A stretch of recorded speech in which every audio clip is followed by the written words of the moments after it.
நாகர்கோயிலில் இருக்கிறவங்க மேக்ஸிமம் வெளியூரில் தங்க ஆசைப்படவே மாட்டாங்க. நான் ரொம்ப வருஷம் கழித்து இன்றைக்கி பஸ்ஸில் ஏறினேன், அதுவும் மினி பஸ்ஸில். பாட்டு கேட்டுக்கிட்டே ஜேர்னி சூப்பராக இருந்துச்சுங்க. அதுவும் ஜன்னலோரமாக இருந்த வாய் பார்த்துட்டு வர சுகமே தனிதாங்க.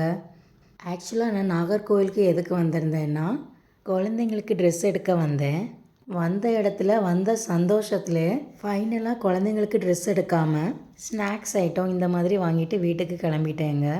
எங்கள் ஊரில் கோட்டார் சவேரியார் திருவிழா ரொம்ப ஆடம்பரமாக பெருசாக நடக்கும். 10 நாள் திருவிழா ரொம்ப குதூகலமாக இருக்குங்க. எல்லா ஊரில் உள்ள மக்களும் இங்கே வருவாங்க. கரும்பு, பம்ப்ளி மாஸ், தேன் மிட்டாய், பலூன்ஸ் இதெல்லாம் இங்கே ரொம்ப ஃபேமஸாக இருக்குங்க. நாகர்கோவிலில் உள்ள ஃபேமஸான தேங்காய் குழம்பு வச்சு லஞ்சை முடிச்சுக்கிட்டோங்க. மறக்காமல் ஷேர் அண்ட் சப்ஸ்கிரைப் பண்ணுங்கள். என்றும் உங்கள் அன்பு தோழி உஷா சுரேஷ்குமார்.